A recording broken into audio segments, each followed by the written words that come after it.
Okay, it worked. I figured out what it was. There we go. Such a stupid undocumented feature. Okay, let's see if we are live here, first of all. Okay, it worked. I figured out, oh, there, and a little feedback there. Okay, let me do the hello world in the chat real quick. We are definitely live. We have Eric G here from NBADraft.net to talk about all things NBA draft, especially Warriors related. I'm Poor Man's Commish, your Warriors credentialed insider. We got Gabe Johnson, who has always been there for us on our game live streams. And then we have Dulo Twist, our Yes, sir. resident draft expert on our website, LetsGoWarriors.com.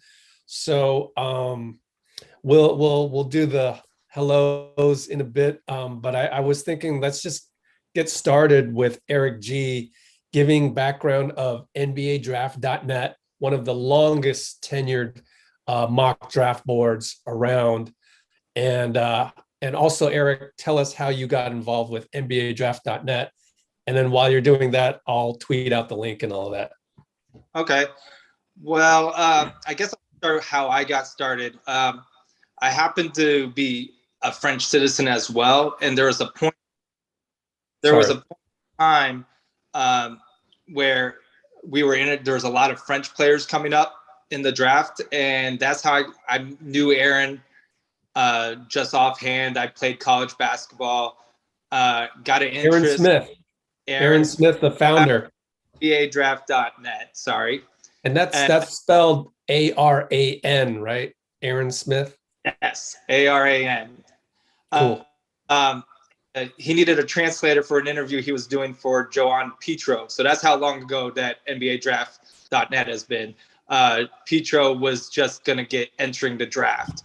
So that's how I got started with NBADraft.net. Been off and on with them ever since then. NBADraft.net, I think, is definitely one of the pioneers for online basketball draft websites.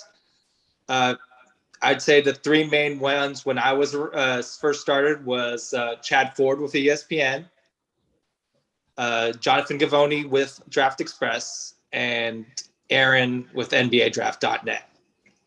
And myself and Aaron would go to some international trips. Like we went to the EuroLeague finals when Rubio played in Paris. Like I said, I had more of the French influence there, and we'd run into various scouts, agents, even other draft experts like Jonathan Givony.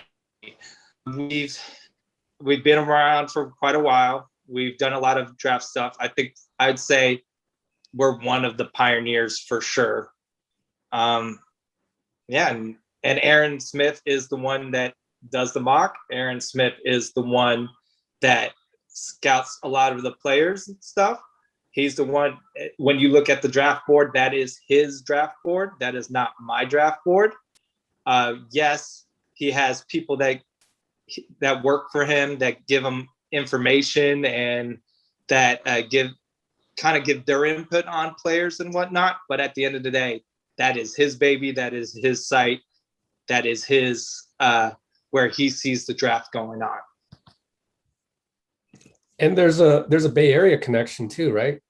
Oh yeah. So Aaron Smith and I met actually at the USF Credit Center in San Francisco. So he is a San Francisco native. He might be a Berkeley native. I'm a San Francisco native. I've always been a Warriors fan. I had a Run TMC poster in my room as a kid. Went through the good times and the bad times. Seems like the championship times I'm out of state, but that's fine. I'll always follow the Warriors no matter what. That's great. I love how one of the pioneers of all these draft mock boards mock draft boards is we have like Warriors fan. And is Aaron a Warriors fan at heart? He is a Warriors fan. Awesome. Now, can we read into that any, like maybe your predictions for Warriors picks are a little bit better because you follow them so closely? Maybe. Some of it is also right. You get to know the beat writers, you get to know some scouts, you get to know people a little bit closer to the front office, possibly in the location that you live in. But it doesn't necessarily mean it's that either. I mean, he gets calls from agents, he gets calls from scouts, he gets calls from AAU coaches. It goes all the way up, all the way down. So, and at this point of the draft, most of those calls are going to be all smoke screens anyway. Yeah. Actually, can you get into that? Because that was kind of the basis. That's why I reached out to you. You know, our paths crossed a lot, you and I, Eric, in terms of like, I was just looking back at some of our conversations, just guys at Corrette that we played basketball with. You know, it's pretty cool. But I think one thing that a lot of people probably don't know about as much and want to learn more about is that whole process of coming up with a mock board. And you just said right now, a lot of smoke screens. Yeah, man, tell us more about that. Like, how is it starting, 2 weeks before the draft, then a week before the draft? How do you deal with all that? How does Aaron deal with that? How does he offload some of that to you, if at all? And then how many updates are you making as the days approach the draft? Updates, in terms of updates, there's probably going to be, in the last 24 hours, 3 or 4 different mocks in the last, for sure. That's not unusual at all. Obviously, there's going to be trades. That's going to be part of the reason why the board might change a little bit. In terms of scouts and whatnot, most of the scouts for most of the teams have already submitted what they predict is their top big board. So they have a list of 1 to 60 players who they think the best are. And a lot of the times the front office, like the general manager, the assistant general manager, won't let the scouts talk to each other to influence each other's board. And then obviously it's the general manager or whoever that's in charge that makes the final decision. That happens as well. Some of these scouts probably are already at Peach Jam. They're probably not even making the final decisions anymore and know just as much as we do in terms of who's going to get drafted. Cool. Let's introduce also our guys, Gabe and Dulo. Start with Gabe. Go ahead and introduce yourself. Hey, Gabe Johnson, Bay Area teacher, longtime Warriors fan. Been getting very invested in the draft the last few years since the Warriors draft picks matter again. So it's been fun. Go ahead, Dulo. Okay. All right. My name is Omar Dulo Twist. Longtime Warriors fan. I actually grew up in Oakland. My parents were professors at Cal Berkeley, so I grew up in Oakland and I moved out to the East Coast and went to undergrad and grad school and then stayed out here. So I'm located now over in Washington, D.C. Been a Warriors fan my whole life. Used to go to the games, my father back in the Run TMC days and even actually before that, Sleepy Floyd days, actually. A little bit before that. I think OG. Sleepy Floyd. So before then, when they were pretty terrible, and it was like a scary experience to go because been a long time just hoops fan. And then when I came out to the East Coast, I went to University of Maryland, got to know some of the establishment here with Maryland basketball. They take it pretty seriously out here. So I got to meet Coach Zaire Williams and pick his brain and some of his assistant coaches who did a lot of scouting. And then it was very interesting because the tiered system of like numbering players, it's the same as some of the NBA guys use to basically calculate the worth of a recruit, what separates a 5-star from a 4-star. Same. So I got interested in that. And ever since then, last, 20 years, I've always made my own kind of list and tried to compare it to some of these wonderful mocks like, NBA draft.net and these other ones like that. So. Yeah. Talk about that, Eric G, with NBA draft.net. Again, I'm actually live on IG right now, just giving them a taste. Go to YouTube, people, pretty soon. Eric G, just the volume of NBA games that you guys, not NBA, the volume of NCAA games that you guys got to watch. Talk about that a little bit. I mean, for Aaron, that's his full-time job. That's what he's doing. He's watching game after game after game, recorded games. When I go to his house to watch a certain player, that's what he's doing the entire time. And it also helps to have synergy as well. Sure. Right. Oh, absolutely. For those who don't know, talk about synergy real quick. If you're looking for like metrics, if you're looking for certain plays, if you're looking what like a certain player does in a pick and roll situation, the film will be broken down already. So it saves time. All right. Yeah. And also the analytics that come from that too are fantastic. When you want to find out a particular, if you like run a certain system, like the Warriors have this heavy motion based offense, catch and shoot might be more important to them than a pick and roll heavy one. Potentially, if you're talking about like a ball handler, like Sharif Cooper. So you want to say, well, yeah, I don't really care how much, you want to know what does he look like in catch and shoot? What are those percentages? What does he look like when he shoots threes off the dribble? What is the variance between them? So I know some people are truthers about kind of the deep analytics, but I find synergy to be a fantastic tool. And it's like, how did we live without this? It's like the internet, right? It's like, how did we ever live without this and make proper decisions in life? It's like a GPS on a phone. Like, man, I used to have a map in the car like that. You know how crazy that sounds now.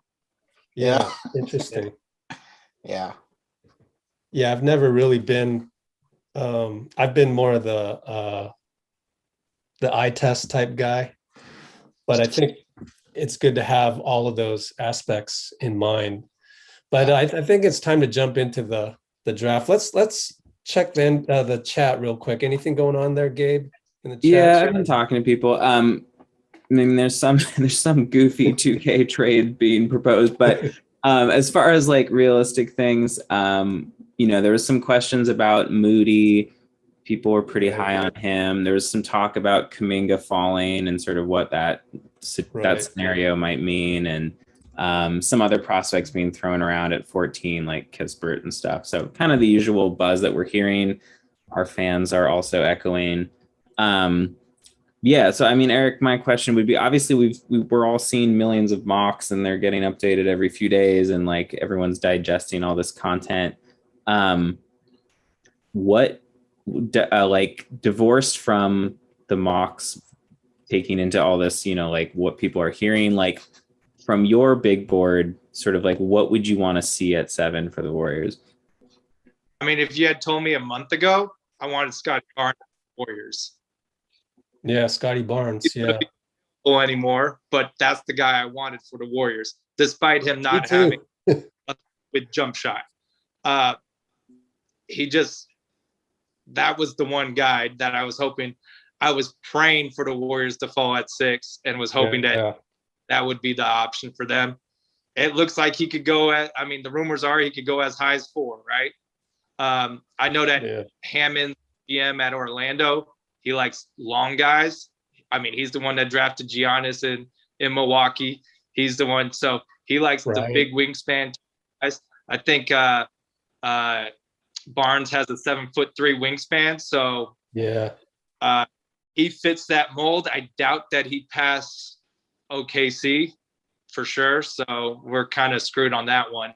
As a fan now, I'm in the boat that you go with the most talented player. I know the whole, like I seen Warriors Twitter. There's two thoughts, right? There's the thought of, okay, well, Clay and Steph have to, like, they have this small window, and Draymond, they have this small window of time. We got to get somebody to help them now.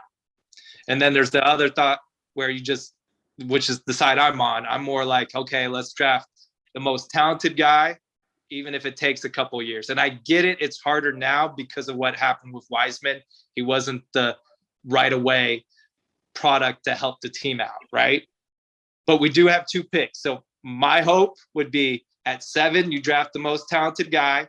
And at 14, you hope one of the more NBA ready guys drop down and you draft somebody that's like going to help and contribute right away.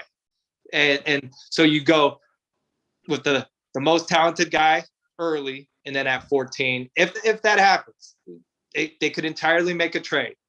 But that's kind of my personal bias, and that's my train of thought. So let's say Mitchell falls to 14.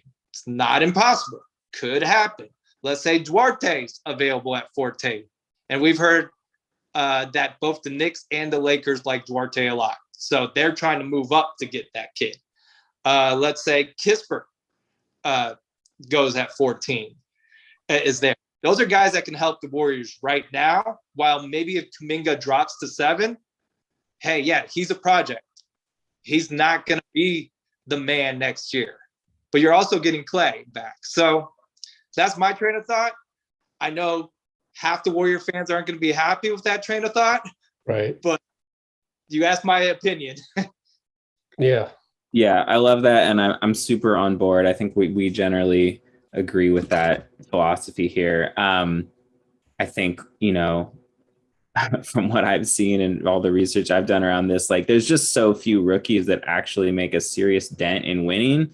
I mean, there's your Tim Duncans or whatever, but like for the most part, rookies aren't coming in and like radically changing the win-loss column in any, they're changing it to the loss column, but like they're not upping your winning percentage that much, even the best guys in year one. So you might as well just shoot for the highest talent available. Yeah, I think your best case scenario for a rookie is going to be that 8th, 9th, or 10th guy in a playoff rotation. We saw that a little bit with the New York Knicks with Emmanuel Quickley from Kentucky. Legitimate baller, was ready to play, was ready to put up points. But you're certainly not going to lean on him as a primary scorer, obviously on the first team, and a primary scorer on the second team. It's going to be more of a tertiary add-on scorer. And I think that's the same thing that you're going to see with some of these lottery picks, potentially with Golden State. I actually have doubts that they'll keep this pick at 7, because the way that I've tiered this, there's like 5.5 good players. So there's 6 guys who are going to be gone. And then there's this tier where anybody at 7 might also be there at 14 too. I just don't see, I think Bob Myers, Warriors fans, we are notorious for giving him a lot of flack, but he is a really smart guy, and he's made some good choices. He's had some bad luck with the Wiseman injury, because he was actually starting to blossom as a player, and obviously the Clay stuff. But I don't think he's going. I think there's a massive smokescreen going on. I don't think he's going to go for Davion Mitchell at 7. There's no way that. I just don't see a 6-foot, 23-year-old. That's just not. That's not what you would do on the top half of the lottery. And I know that's what is on most of the mocks. Although on NBA Draft.net, I see James Bouknight, which is a very interesting name. And I'd definitely like to hear you guys' thoughts on Bouknight and his fit with the Warriors. Yeah. So let's go Davion first. Let's chop him up and then we'll talk about Bouknight. Go ahead, Eric, lead the way on Davion, then Bouknight. Okay. So I like Davion. Okay. Just sure he's the right pick at 7. Okay. Great defender, great perimeter defender. I see a lot on draft boards and stuff, the Marcus Smart comparison. Right. He's a little bit shorter than Marcus Smart. Exactly. On the pick and roll switches, is not going to be the exact same defender that Marcus Smart has been. And that's my primary concern with that comparison. You're going from a 6'4" player to a 6'1", 6'2" player. Those 2 inches are going to be a huge difference. Now, I do think he's really shifty.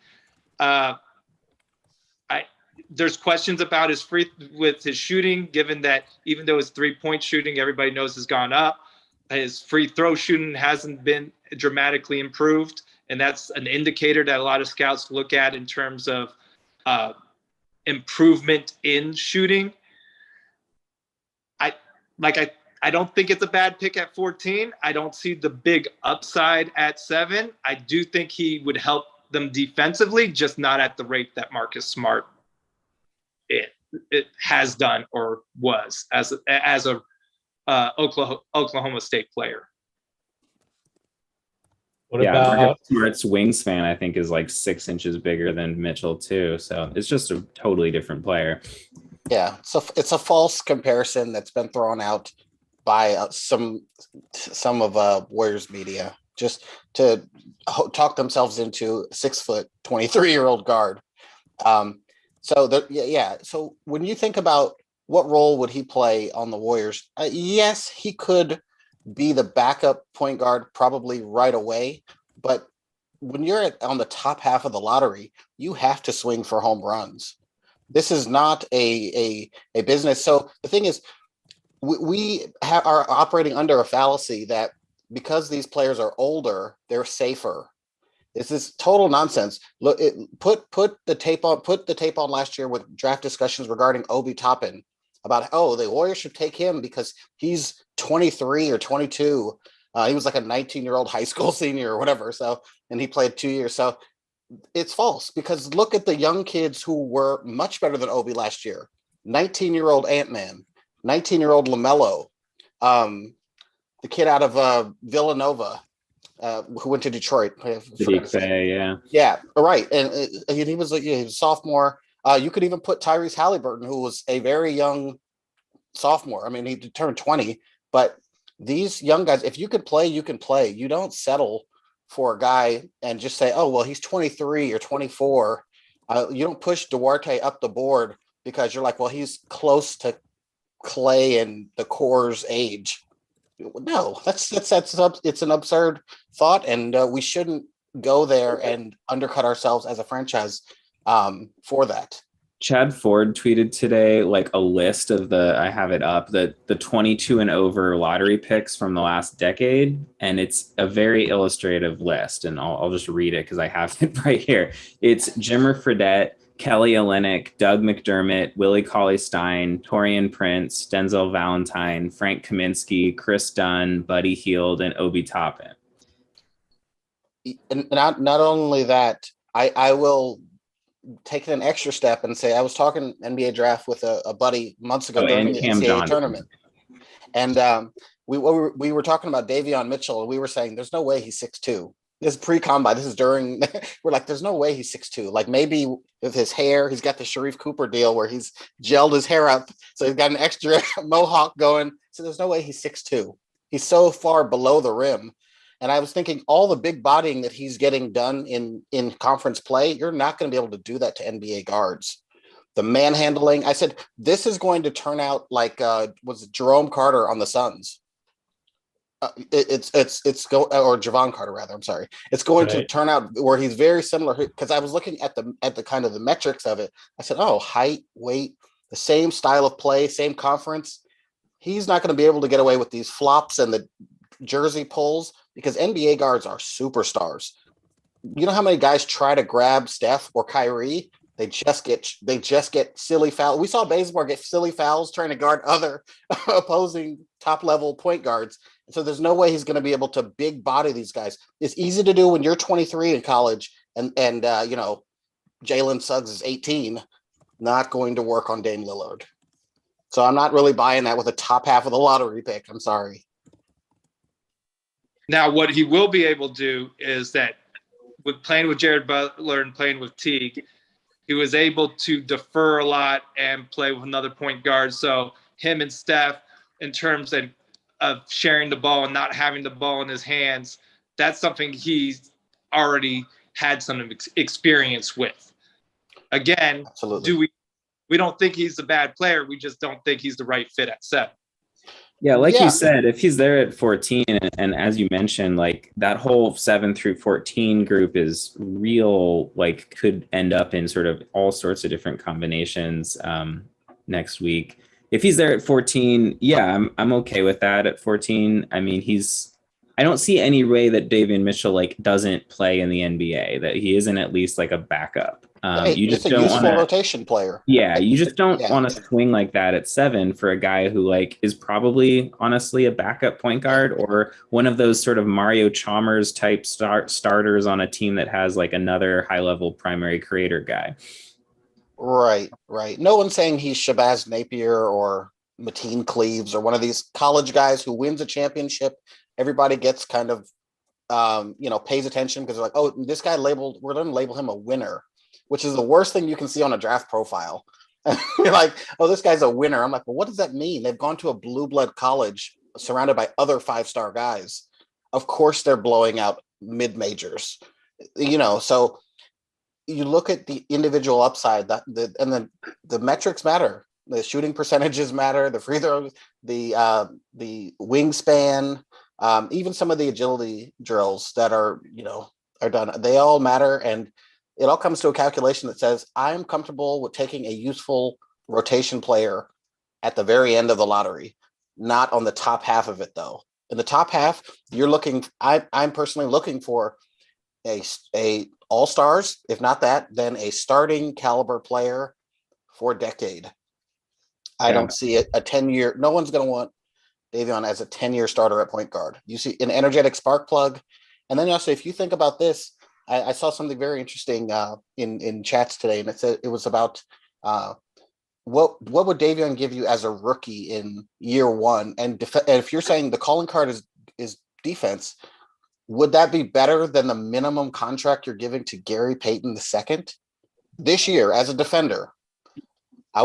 So what do you guys think about that? That was an interesting point to me. I said, oh, GP2 would probably going to be a better defender next year than Davion as a rookie.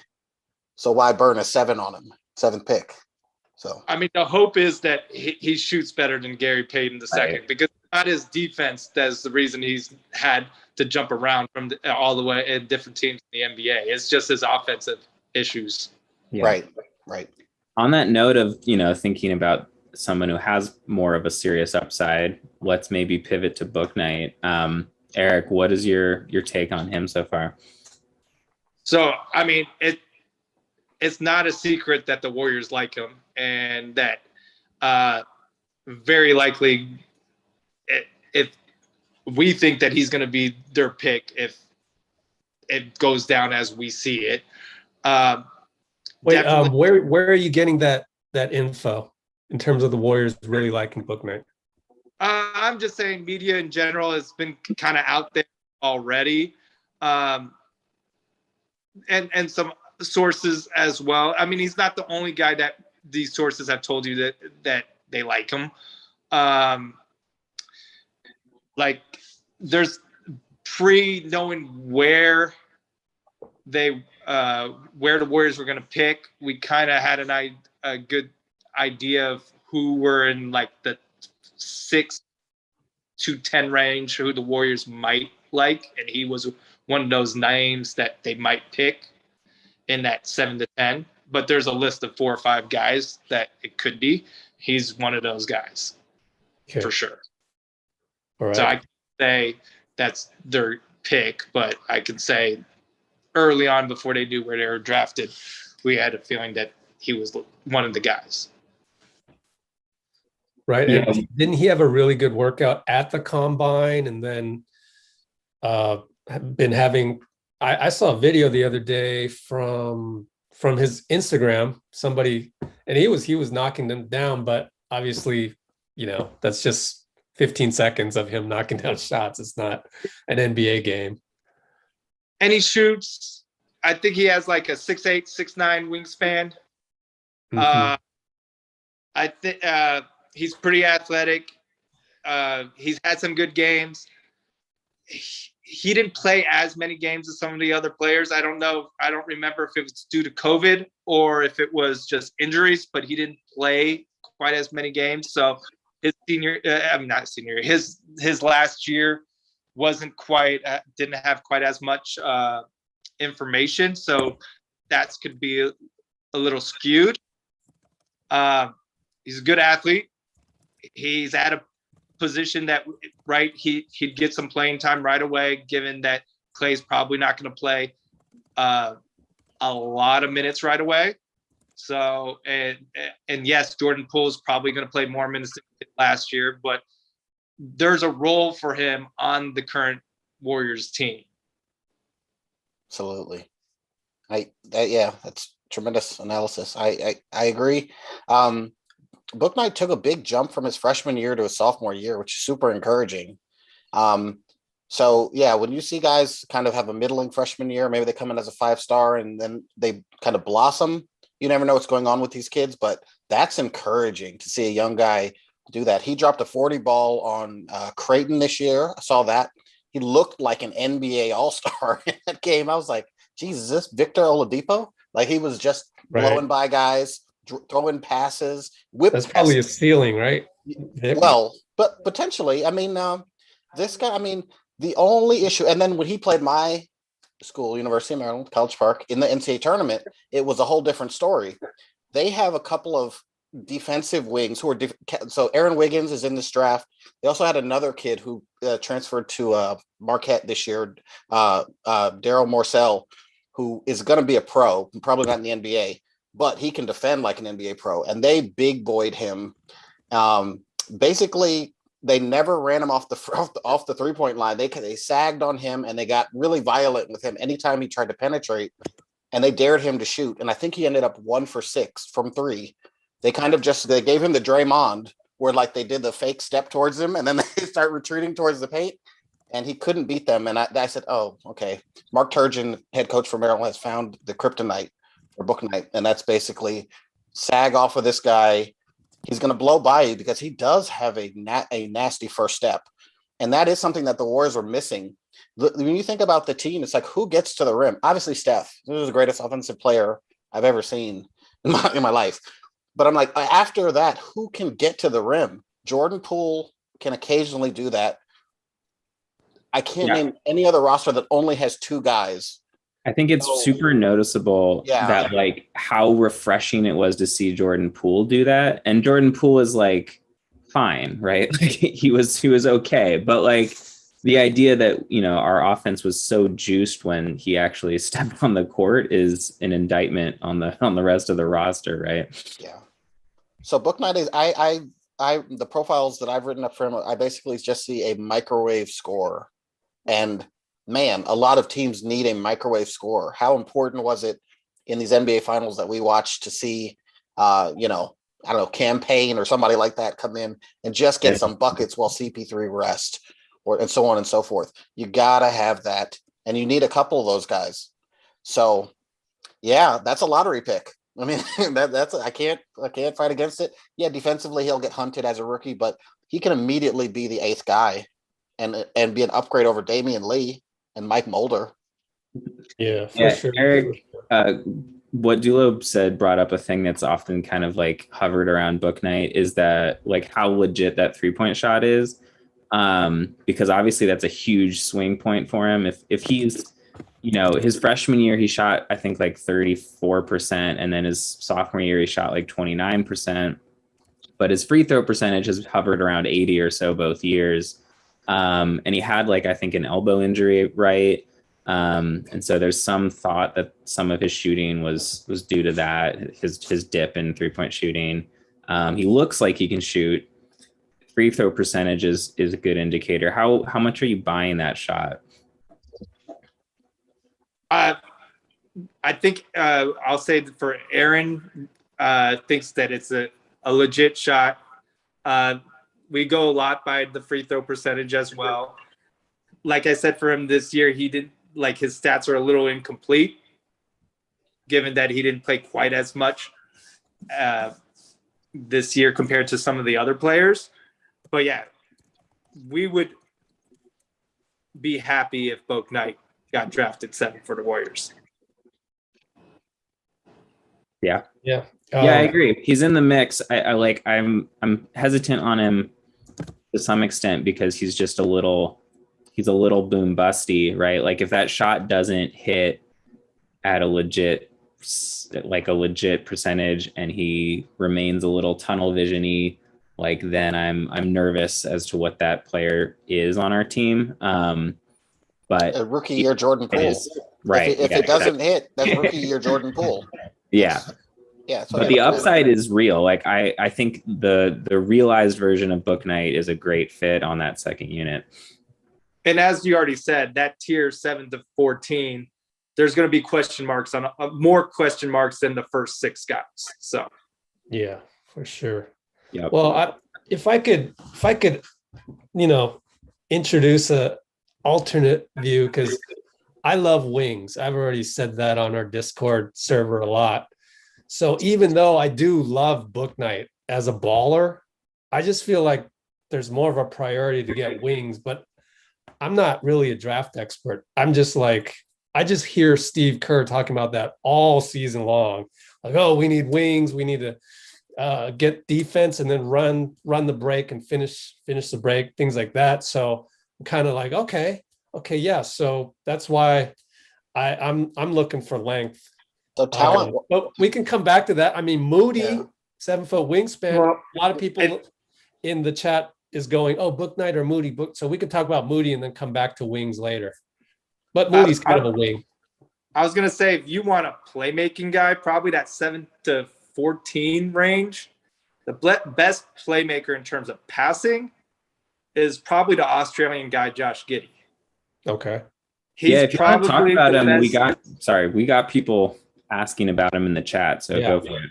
Yeah, okay. So he's probably the best passer that I've seen for a guard, international guard. Sorry about that. International guard since Rubio. So he's really can pass. Now, the question is for him, is he really a point guard or is he more of a small forward? How's his foot speed in NBA terms? And again, with the freedom of movement rules, foot speed hasn't been as much of an issue as in the past. But also in terms of like his jump shot, can he hit that consistently enough? Because if you look at a small sample size in an Australian league, that's statistically looking, his 3-point percentage wasn't very good, point blank. But in terms of passing, he can pass.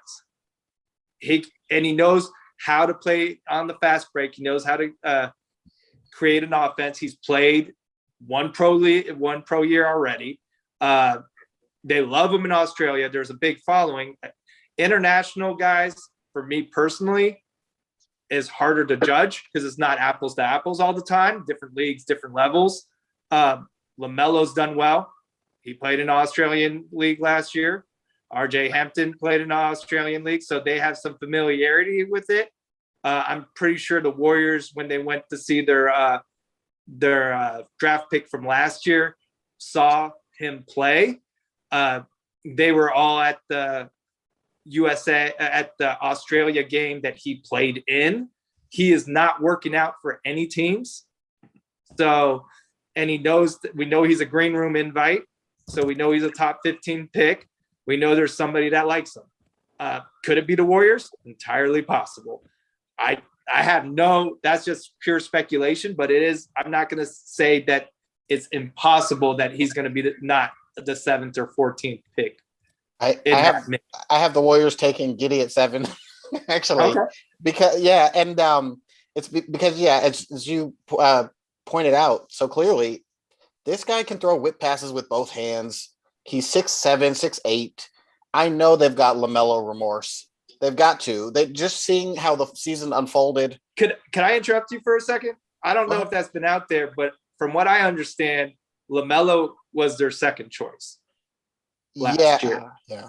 I read an article that said LaMelo was told on the phone that the Warriors were going to pick him, but then the name James Wiseman came up. So I don't know if there was a last minute, like cold feet, run away at the altar kind of deal, or LeVar Ball called somebody right before. Well, I think the problem there was that where was LaMelo going to get the minutes, and whereas Wiseman, they could envision him being the starting center. So I think it was just a positional fit issue there. Yeah, but I mean, if you've got Melo remorse, then you probably go and you say, you know what, this guy's doing most of the same things LaMelo was doing in the same league. The stat lines are pretty similar. The terrible shooting is both there. But we hope that can improve because this kid's 19. So because there's this, like I said, this drop off after 6. Hey, swing for your home run. All these guys have warts. If we just go by talent, I have Jalen Johnson as the 6th most talented player, but I don't want the Warriors to touch him for a multitude of reasons. The high school deal, getting booted from high school. Obviously, we know the Duke thing and the kind of fake compliments that Coach K was giving him. I said, stay away. I just don't want that on the squad, and I don't want him and Draymond conflicting in the locker room. And you've also got the dad issues with Jalen's dad. I said, oh, God. Okay, if they passed on Melo, a super talent, they're definitely not going to touch Jalen Johnson at 7. Even though talent-wise, I think he should be way further up the board in what he can do. The way he can shoot and handle, and just his physique at his age is like, man, this is a young, legitimate baller. Like, this guy can do something. But I'm scared at 7 because Wiseman fell apart and has great character. So what are we going to do with a guy who's going to go, who might go into a shell or have his dad speaking through the media? I just don't know how that would work on a veteran-laden team. Correct me if I'm wrong on this, but Moody and Mitchell, they all had, like, before their workouts, they went over tape with the scouts in the front office. Wasn't it the story that somebody asked Jalen Johnson that and he did not? Wasn't that kind of a telling tale of where they were seeing him as a player, potential player? I think that's pretty much why nobody has him. And they might be throwing a smoke screen, but I think that's why a lot of these draft mocks don't have them even in as a possibility at 7 or 14 for them. It definitely looked like it was that they were kind of like showing their hand on that one. Yeah, I was on the Zoom call and I was like, okay. Yeah, I think that was like Wes Goldberg or somebody like that. Yeah, I was asking the question. And I've seen some of his interviews and I know he's tried to clean it up and they've coached him up pretty well, but I just kept thinking, man, I'm so old I used to watch Derek Coleman and just the kind of attitude and it was just like, I'm not going to pass to that guy. I'm not going to do this. I don't care what the coach says. I'm going to make my own. I'm going to be a hero. And I see flashes of that. And I'm just like, oh no, don't bring that. You got so much talent, but don't bring that to an NBA locker room. Yeah. Like you said, when like we've been saying, when that range is all so muddy anyways, like you just, I don't see the Warriors being such a big, like, they put a lot of emphasis on culture. I don't see them taking a swing at that when he isn't, like, obviously going to be better, than other guys on the board. It's what I put in the Discord today. And I said, scouting NBA players is hard. I mean, like these guys, you don't know the metrics, the synergy, that stuff is easy. Looking at the production and kind of drawing an arc into the future of what that's going to be. But you don't know how an 18-year-old or 19-year-old is going to act when you give him $10 million and a crap load of free time. Well, it doesn't just have to be the $10 million. We've all played high school basketball. We've all played at some level, a college, NBA. It's all the same thing.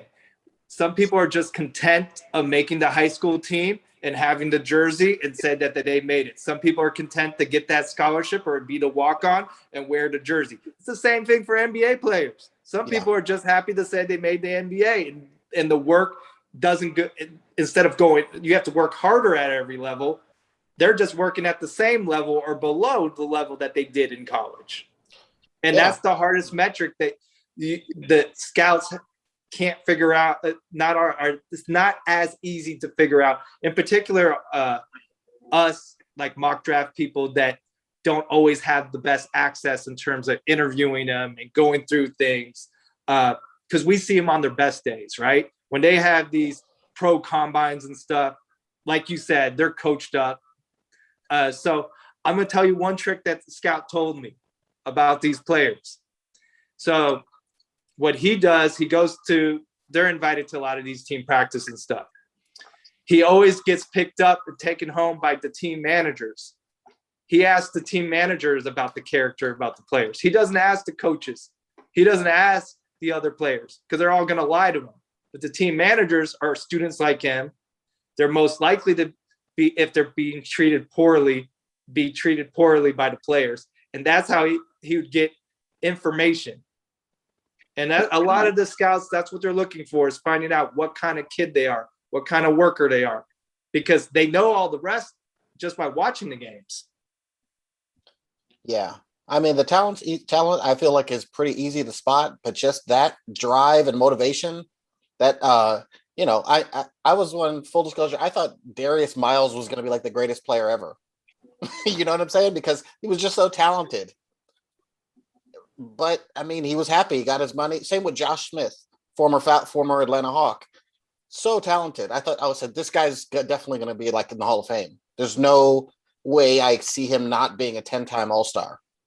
But yeah, sometimes it doesn't happen like that. Guys get money. They get involved in situations. So I think it's that hardcore work ethic that have made, like, and we see as Warriors fans, Steph Curry, Draymond, these tremendous, even hopefully Jordan Poole seems like he's along the same lines with this maniacal Kobe-esque work ethic, just to be better and not to settle. And like, this is just what they love to do. I want to see that with some of these prospects, because that's kind of the link between, yes, you're talented, but is your hard work going to take you to that level where you blossom and you punch above your weight? And for some reason, Toronto's been so successful at that with the Van Fleets and all these guys, where you're like, oh, the talent's okay, but they punch way above their weight. No one saw Pascal Siakam coming. Hey, we got to talk about Toronto, because that's coming up in the chat a lot. The whole rumor of them trading down from 4. Why the heck would they trade out of 4? That's crazy, right? Who's it for? There's no. Yeah, I mean, it would have to be for some gigantic name that. There's no actual linked like full No. trade There's here. no way. Like, Smoke GMs screen. don't make dumb trades anymore. So My speculation is that they think that Orlando really wants Scotty Barnes, and they're trying to leverage Orlando to get an asset, because they're going to draft whoever they want to draft. I like that. At 5, and so if they can flip that 5 and 4, I don't know if it really has legs to it, but I could see Masai's a smart guy. I mean, we all seen what he's done to Denver and then Toronto, even to start out how he started out in the NBA and how to get his job. He's a really smart guy. I could totally see him trying to leverage and play that game for right now, but I think, again, that's a little bit of a smokescreen. Yeah, Masai Ujiri is like the Bill Belichick of the NBA. I mean, if you deal with him, if you exchange money with him, he's going to get $1 and you're getting 90 cents. That's it. That's it. Just accept your fate. That's it. When you deal with that man, that's just what's going to happen. So I don't believe it, but if you choose to engage with him, he's going to walk away with more and better leverage than, you know, whoever is trying to get the best of him. So yeah, I'd be pretty shocked, especially since, like, it, you know, if they let Lowry walk, then Suggs seems like an obvious pick, and like, I just don't know why they'd play around there. So yeah, I would. Well, see, yeah, you want to see if, I mean, I understand leaking that news out, because everybody wants one of those old NFL Herschel Walker packages, or was it whatever? It was the one where they traded the Ricky Williams package, where they traded the whole caboodle for, like, to move up and pick one person. Everybody wants that deal to, you know, essentially rip somebody else's future for them. Well, the Boston Philly trade, right? Fultz for Tatum. Yep. Yeah. And we've seen some GMs fail. I mean, Houston didn't get anything for James Harden. So, hey, if you waited too long. Yeah. Well, also Harden didn't he just want to be either in Philly or Brooklyn, which it pretty much cripples anything that you can do to get a return, because he's just not going to, he's going to stay in the strip club. He's not going to show up at the facility in any other city. That's it. So yeah. Got some other draft names coming up in the chat a bunch. I've just noticed a few that have been steadily sort of in the mix of being mocked to the Warriors at 14. Zaire Williams. Wow. Wait, are we off of 7 yet? Because, like, we haven't talked about Moody. Or Franz Wagner. I want to hear about Franz. Jesus, yeah. I really wanted to hear Eric's take on Franz, because yeah, let's talk about Giddey, I have a man crush on him. Yeah, some of those wings there, Franz and Moody, those are probably two that will come up. Okay. What I heard from scouts on Franz is that he tests well laterally, which doesn't look it when you watch the film so much, but he has good lateral quickness. Obviously, he has a nice jumper. It's been a little inconsistent. I see that he won't go past Sacramento. He totally is in the mix for the Warriors. I haven't read too much about him, but I know that at some point that was one of the 3 to 5 or 6 guys that were in there that was in the mix.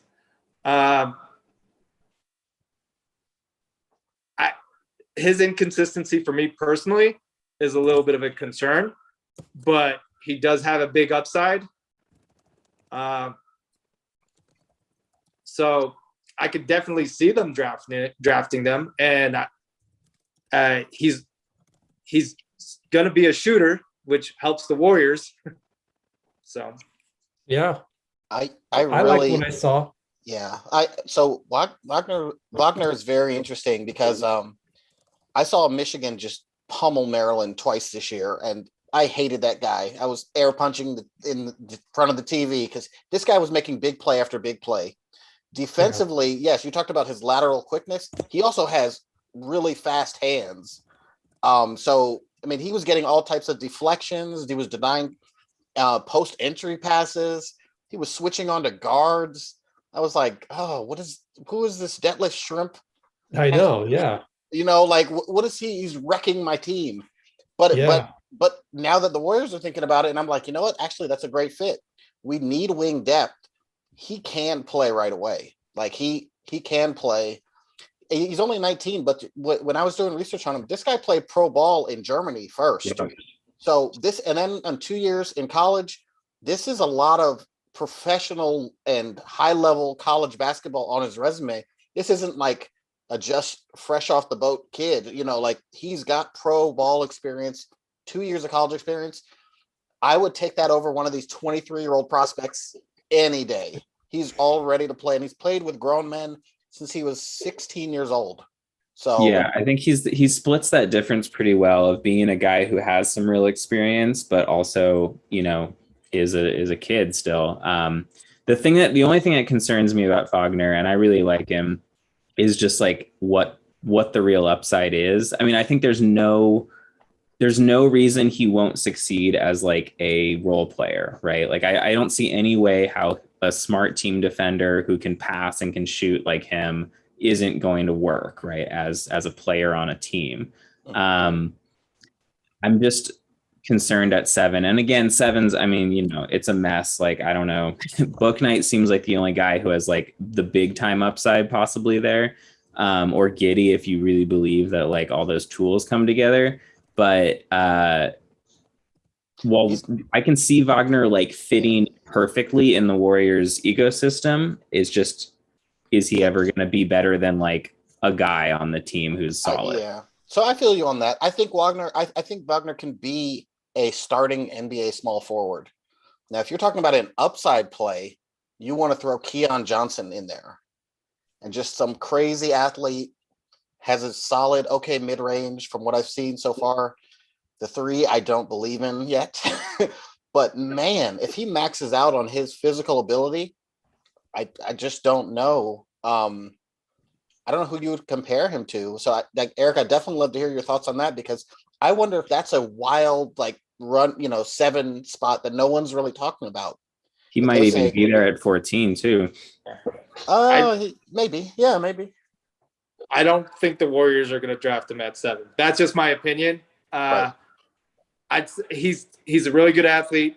The standing reach measurements were not the most accurate, in our opinion, based on other events, standing reaches. Did he do the Pat Connaughton? Did he do the Pat Connaughton mini? I would say that there's some mismeasurements, and he's not the only one in the measurements that they gave. Yeah. It's been a little bit of I'd say mock draft Twitter. It's been a little bit of a talk that he might not have the 48.8 I think that they vertical leap that they were insinuating. He's still a great athlete regardless.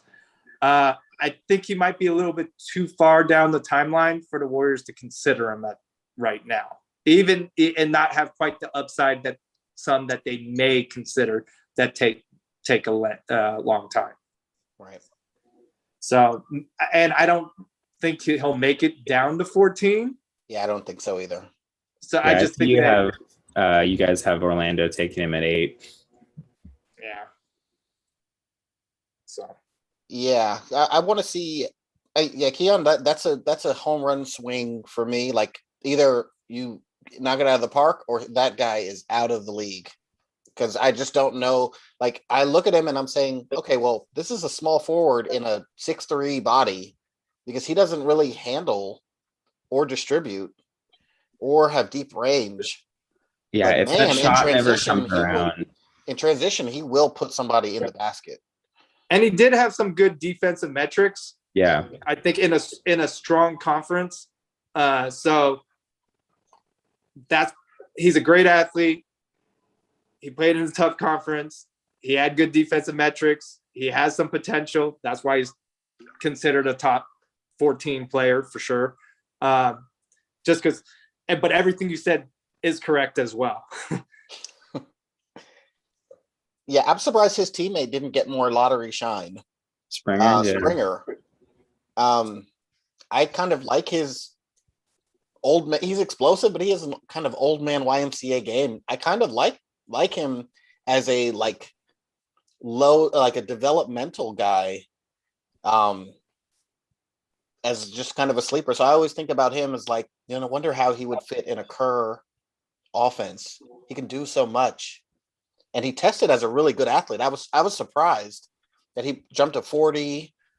I was really surprised to see those metrics. And everybody on Tennessee seemed to have a 40-inch vertical this year. We lost Eric. Oh. Whoops. Oh.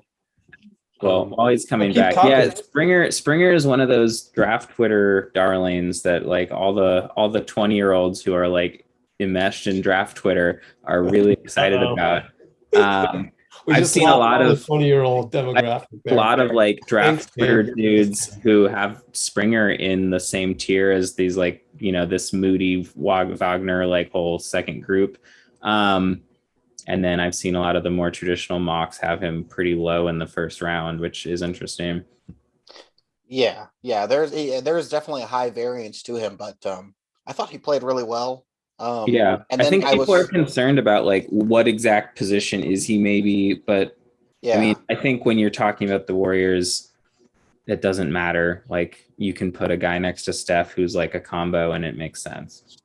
Yeah, I don't think the Warriors are interesting. I don't know what players they have who are truly fit into the traditional 1, 2, 3, 4, 5.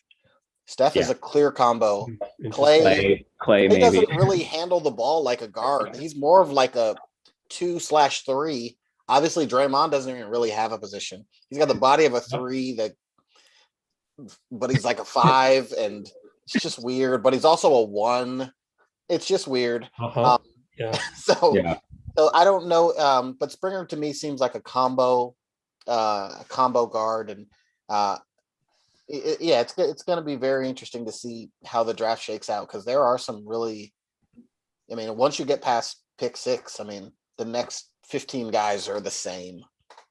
They're the same. So that's why I see what you're saying. Yeah. Same in terms of upside. They're all somewhat of a lottery ticket. Some guys obviously have higher floors than others and lower ceilings than others, but I think there's a reason why draft experts have wildly different lotteries after the top 6. You could slot a lot of those guys in any combination and it would make a lot of sense. Yeah. I hope Eric gets back, because I really wanted to hear his take on Zaire Williams, because I do not like Zaire Williams at all. I thought he was speaking of lottery tickets. His high school. Yeah. If he's only on this list because of how he was abusing people in high school. There's no way you could see him at Stanford shooting those air balls and be lottery pick. No way. The tough thing with we're not going to get Eric back because he actually has to go to work. So I guess that's But fair. maybe we'll get him back. Like, there's just so much to cover, right? I mean, this is awesome. First of all, we have like 170 people on at one point, 156 now, but there's just so many guys to cover. This is like the most fun draft ever for a Warriors fan, right? Yeah, absolutely. Absolutely. Yeah. I mean, and there's there's so much depth. We haven't even got into the kind of the older statesmen that that Warriors Twitter wants. So Duarte, Kispert. We haven't even touched on those guys. Yeah. And I mean, I think so, we can foreground this as a teaser, Zaire, right? So we can foreground this as a teaser for future lives closer to the draft too. Because I think, I mean, we can go for hours on all these guys. I gotta go. Might as well just go down the list. I mean, just keep going. I mean, Zaire. So I just came off of some looking at Zaire the last couple of days, and like everything you said is right. I mean, if you look at Stanford highlights, it's rough. Like he had a really, really rough season. The reason he's getting talked about at 14 and around that range, I mean, his range is wild. Like he could go all over the place, but is, as you said, like in high school, he was, I mean, he started the year as like a top 10 guy on everybody's board before he had played a game in college. But there's all these weird circumstances about this year, and it would be remiss not to mention that. Like Stanford had one of the weirdest situations for a high-level college. They were in a hotel the whole year. Yeah, they're playing in a hotel. He had no access to a weight room or serious practice facility like the entire year. He had multiple deaths in the family and took time off for that. Yeah. So the reason he's still getting talked about is like, there are a lot of people who are like, maybe he's still that guy we saw a year ago who looked like he could be a lottery pick, right? He's still a 6'8" dude who's got really long arms and looks like a shooter, maybe. But I think he's benefiting from Jaden McDaniel's success on Minnesota, because that was another guy where this mega 5-star kind of sucks his freshman year at Washington. He was kind of trash. I stayed up to watch a lot of those games, and I was like, man, this dude is trash. And then I'm watching the games, and I'm seeing Ant-Man and him just balling out, busting players' asses. And I'm like, oh my God, I was so wrong. I saw him, kind of just being terrible at Washington as a freshman, but he's in the NBA. The guy's eating steak every night. He's starting to get muscles. Yeah. I said, all right, we got to rethink this. So that's why I do hold out some hope for Zaire, but that freshman year that was bad. The shooting, that's definitely the bet. He couldn't get to would get to the rim. He was just so weak. I was like, this guy's got to stop eating power bars and get some steak or something. Yeah, the only games I watched of his in the beginning of the year, the thing I really took away from was what you mentioned. Like he could not get by anybody. Like if he was wide open, he shot decently on like completely wide open shots, but like, and I believe in the shot. Like I think it's going to be something. I don't know if he's going to be like KD as people kind of thought he was or whatever, but like, I think he'll be able to knock down a shot if he's open. But he had no ability to get by anybody with his lack of strength and handle. Like he just got walled off every time he tried to drive. Yeah. Well, yeah, you're right. This year's circumstances were strange. I mean, there's a lot of guys shooting in empty gyms. That's actually part of the reason why I don't really believe Davion's 45% from three. Because I said, wait a minute, this guy was like 29, 32%. And then now it's 45%. I said, that is a massive jump. That reminds me of Rondo in the bubble. When Rondo somehow became Steph Curry and was shooting like 52% from three, and the Lakers won the championship. I said, okay. And then he, went back to 32% or whatever it was. But I question open gym shots. So we saw the bubble inflated a ton of people's percentages, even good shooters like LeBron went up, I think, from a career 34, 35 or whatever to 44. It was 44, 42, 41. And I said, okay, well, if LeBron, then this does end the MJ talk. If he's just going to shoot in the bubble like this, where you just can't do anything. This guy plays 5 positions, and now he's shooting like Klay Thompson. Yeah. So I'm glad that bubble is over, because that was That was a very that was an interesting time. I think in Discord we were talking about how Brad Wanamaker leveraged that to get a whole contract. I said that guy was on his way to Turkey. And then they get to the bubble and he's like, and now NBA teams are like, we need that guy to lead our second unit. So I'm like, man, good job. Good job. The one thing I love about that is, we're trying not to always throw guys under the bus here at Let's Go Warriors. So I like the philosophy where, all right, Wanamaker, you made yourself an extra $1 million. Good for you. Good luck. Rather than, Whataburger. Yeah, no, I mean, you don't want to call a man out of his name, but he did get, the bubble definitely did help his career for sure. Yeah, I think that is a data point worth thinking about with Mitchell. I think that's a good point because it's a freakish 1 year sample, and obviously people get better, but that's concerning. Yeah, but that much better is like, okay. And then, but still the free throws are still 66%. I'm like, okay, well, how are you Giannis how are you Klay Thompson from 3, but Shaq from the free throw line? That makes no sense. The last guard I remember who shot so poorly like that was, remember Jason Williams at Duke? He could not hit free throws. There used to be epic battles between Steve Blake at University of Maryland and Jason Williams. Epic battles. But Jason Williams and Maryland would win a lot of those games because in the clutch, Steve Blake and Juan Dixon too, they could hit free throws at the end. Jason Williams could not hit free throws, even though he was, I think he ended up going second in the draft. But I don't trust point guards who can't shoot free throws because it means you can't play them at the end. We just saw Ben Simmons where he was like, holy crap, do not play me in the last 2 minutes because I'm going to miss. And that affects your whole offense. I'm going to now pass it to Thibault every time because I'm scared to get fouled. You can't have that in a closing lineup. And that's also, think about that discussion where we talk about 7 and 14 and I don't know, Poole and future picks and of course Wiggins. What if that goes for like Ben Simmons or something like that? I'm scared about a closing lineup with Ben Simmons because he's still not going to shoot free throws. Right? I mean, you can't play Dre and Ben at the same time, and then you have to if you make that trade. I think you can, but then you have to play Ben Simmons as the center. Like he's got to play because Looney can't shoot or pass really. Yeah, but those lineups are so plumbed up.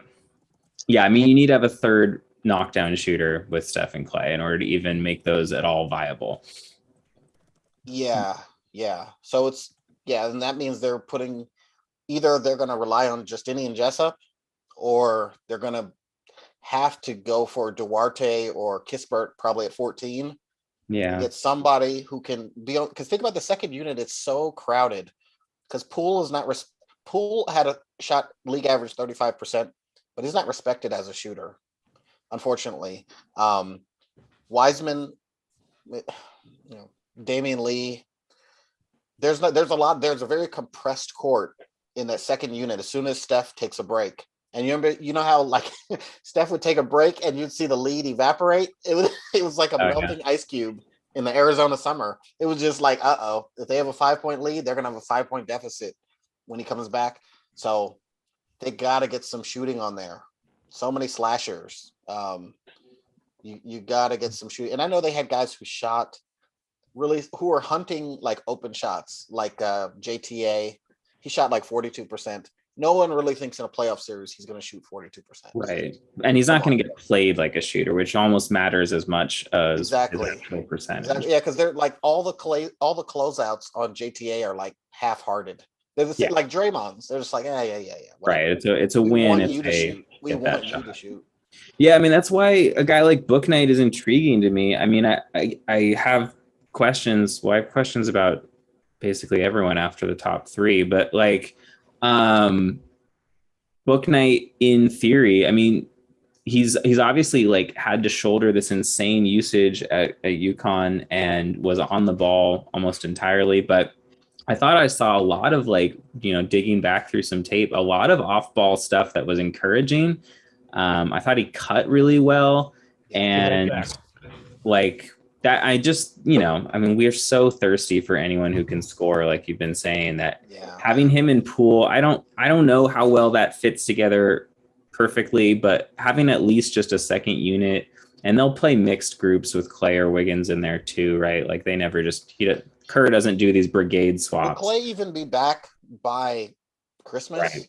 And Well, I then mean, when he that's comes another back, is great- it 20 minutes a game? Yeah, Right. that's another great point. Is another good sort of selling point for Bouknight is just we'll need some minutes to sop up at a shooting guard spot that can actually be a Yeah. threat. Yeah, we can't roll out Mike Mulder again and just try to. No, we're not. As much as the fan base is excited, we're not like starting Justinian Jessup day one. Well, they're excited because of the unknown, Yeah, you know, because people were hyped about Mulder a year ago, and then they Sure. saw him, and then they said, "Okay, now get somebody else in there." yeah. And I believe that Jessup will be a really good shooter. I don't know how else, how much the rest translates, but that's fine. He's fine. Yeah. I mean, I don't think he's going to be back. Quite honestly, I don't think. Because when you're talking about adding veterans, as Bob Myers alluded to in the kind of the exit interview for the season, what slots, what potential slots are they going to add those veterans in? You're talking about the Smiley slot. You're talking about the Mike Mulder slot. Yeah, I think probably both those guys are gone. And the Gary Payton II slot. Those are the three that are out of here, in my opinion, because they're going to only hold 14 on the roster. They're going to hold one for flexibility, as every smart NBA team does. You never cap it out at 15. Yep. You always leave it at 14 for injuries. So, so you got to think Smiley obviously has already started negotiating with Euro teams. So he already knows something's up, even though I think he still has another 3 weeks on his contract or something like that, till it becomes guaranteed for the year. So we'd probably know that's going to be replaced probably by a veteran minimum contract. GP2 is going to have a chance to compete, probably with Nico Mannion, and then whoever, but they can't roster these two people plus Justinian Jessup. And this brings up the whole trade situation too, which is kind of not worth talking about at depth because we just don't know. Myers is obviously on the phone figuring stuff out, but I think, that's why we've long thought that it is probably unlikely both picks are ours, come draft night. Yeah. And remember Looney already re-upped and did his player option. So this roster is already getting full.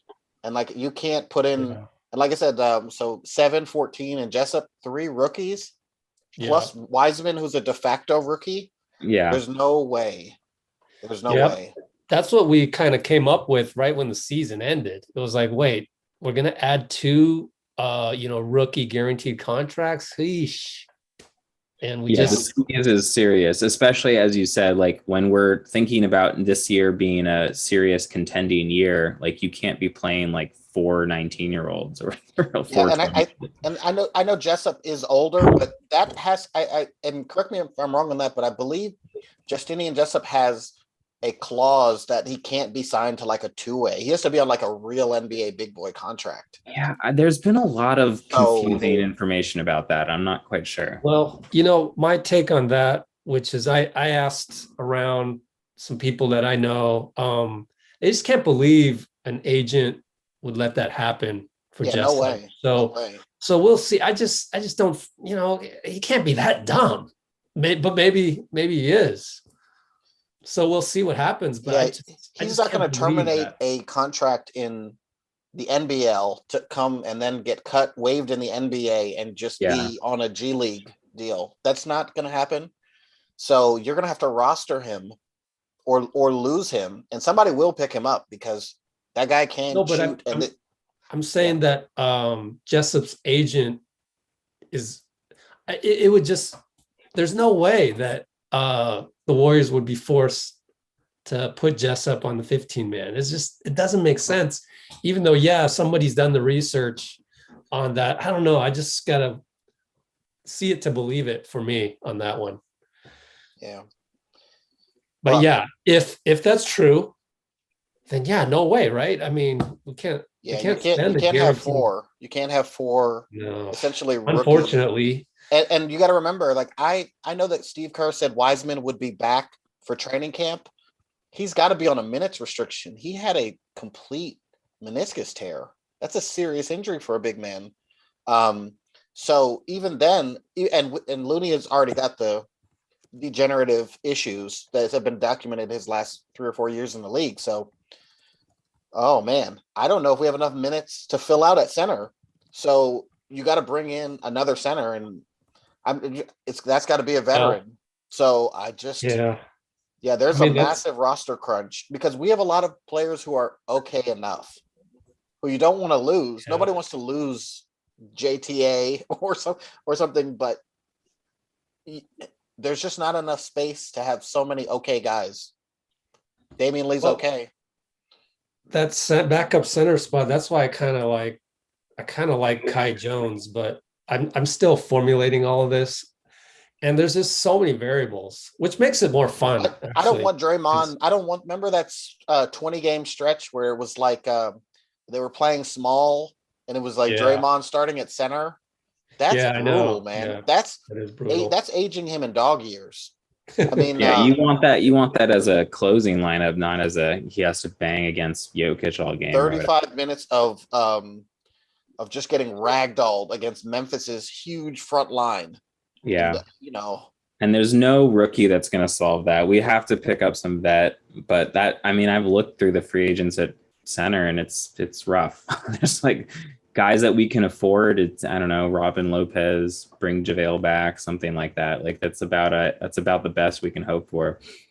Yeah. I mean, you're looking at, would you do something like 14 for Mo Bamba or I don't know, some kind of big who is already in his 4th or 5th year, who's a legitimate, he's not good, but he's not good. I don't know how much Mo Bamba does for me, but I mean, we're talking about just size because I don't want to look Looney being healthy for a whole year.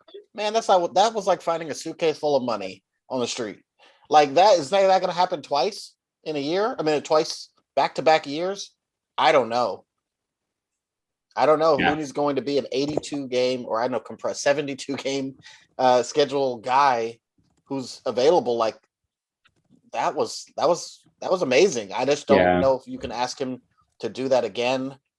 And even when he is healthy, he can only play 20 minutes. Yeah, it's pretty clear we need that third big with Wiseman being the other one. But like, it's tough. I don't know what's out there. I mean, somebody like, I don't know. I was just looking at this list of free agent bigs earlier today and like, I mean, Robin Lopez is like not the most exciting option, but like he can do that for 20 minutes if you need him to. He's a legitimate NBA center. Yeah, just he's big, he's strong, like he plays good defense. He's not going to excite you, but it's fine. Yeah. So they can find somebody like that, hopefully on a vet min and not have to use the MLE or whatever. But I mean, maybe that's where that money goes to. Is JaVale McGee a free agent again after his trade to Denver? He is. Because that would be someone that I would say I hate going back to old players. It's just not a good thing to do. Fine. But Wiseman, where's the rim running and where's the rim protection on this team? You can't tell me 6'5", 6'6" Draymond is the rim protector. It's just not acceptable for the regular season. And we talk so much about the playoffs and death lineups but you got to get to the playoffs first. So you need those bodies. We could have used Marc Gasol while he was drinking Gatorade on the Lakers bench, right? He would have been starting for the Warriors. Yeah, he finagled a 2-year contract from the Lakers. So good for him and good for him. I'm pretty sure he's one of those guys that like the Clay injury lost us, Yeah, and Batum, Clay injury. We might have had Batum. We were talking about that in the chat here. So yeah, absolutely. It happens. NBA changes fast. It's constantly moving train. So, and that's why I said I'm very nervous when NBA players are out playing like pro-am leagues and Clay on his motorboat or whatever. I'm like, stop, man. Stay inside and wrap yourself in bubble wrap. So we can get to the damn draft. Because last draft we were all sad because it was like, okay, probably going to pick LaMelo or Wiseman, but Clay has this mysterious injury that no one wants to talk about. And when no one talks about an injury, it's the absolute worst it can be. That's the thing is nobody when Bob Myers like, well, we don't know. All right, Gabe. Yeah. I gotta go to dinner. Okay, yeah, let's wrap it up because I mean we didn't cover all the names, which is fine. We'll do that next time. Yeah, I was gonna say we can jump back on another time. We didn't even talk draft. Kuminga, who's like number I 5 know. on number Yeah. 5 on the NBA Okay, draft okay. board. Real quick, Kaminga. Gabe, go. Kaminga. We can lead off with Kuminga next time if you want. Whatever. Yeah. Well, I mean, bottom he's line, Kaminga. Go, Gabe. Yeah, bottom line is huge upside, Jason Tatum, Jaylen Brown upside or whatever. I mean, bottom line, yes, oh, no, bottom you pick him line, at 7. Yes, if he's at 7, you take him, you dangle him as trade bait, or you just wait for a few years. But the upside is way too high. So Kuminga's you got at it. 7. Well, he's a super talented. He's a talented guy. So you have to take him at 7. But the expectation for Warriors fans they should think, okay, this is James Wiseman of wings. So he might be awesome in 2024. Okay. 2025, he might be a legitimate starting NBA wing who is out there cracking heads open. But Steph will be 36 or 37 at that time. So you got to be patient. And I don't know if Steve Kerr is built to play him at all, or he might just be in the G League again with a Warriors contract. And that would be a bad look, right? I think if they take him, he's trade bait like immediately. Okay. All right. Let's call it there. I mean, I don't know. We'll see. I'm too optimistic. I like Kuminga, so I like his defense. But anyway, we'll talk about that more next time. We all like the potential because we see a big body small forward like Kawhi Leonard just beast people all over. But then we also see muscled up small forwards like Jeff Green just kind of float around the NBA and never really do. They stay for a long time, but they never really do much. They're just more potential than production. And that's the fear. It's like, is this a poor man's Aaron Gordon? I don't know. Because he shot 24% from 3 in the G League. 24%? That was Jordan Poole rookie year level shooting. Yeah. All right. Let's let Gabe go. See you guys. See you, everybody. Yeah, this was fun. Excited for the next one. Stop live stream. Thanks, everybody, for joining us. Take care.